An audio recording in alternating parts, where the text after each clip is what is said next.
والصلاة والسلام علی من لا نبی بعد اما بعد۔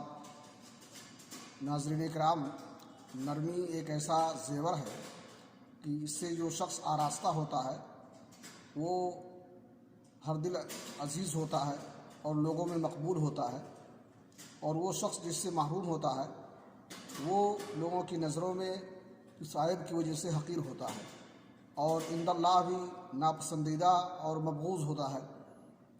اس لیے کہ نرمی یہ مکارم اخلاق میں سے ہے، اور مکارم اخلاق کا اللہ رب العالمین کے ہاں بڑا مقام اور درجہ ہے۔ صحیح مسلم شریف کی حدیث ہے، اللہ کے نبی جناب محمد رسول اللہ صلی اللہ علیہ وسلم نے فرمایا، ان الرفق لا يكون في شيء الا زانه ولا ينزع من شيء الا شانه، کہ نرمی کسی بھی چیز کے اندر ہوتی ہے تو اس کو زینت دار بنا دیتی ہے، اور جس چیز سے یہ چیز چھین لی جاتی ہے اور جس میں ختم ہو جاتی ہے وہ عیب دار ہو جاتی ہے۔ اللہ رب العالمین سے دعا ہے کہ اللہ تعالی ہمیں تمام امور میں نرمی اختیار کرنے کی توفیق عطا فرمائے۔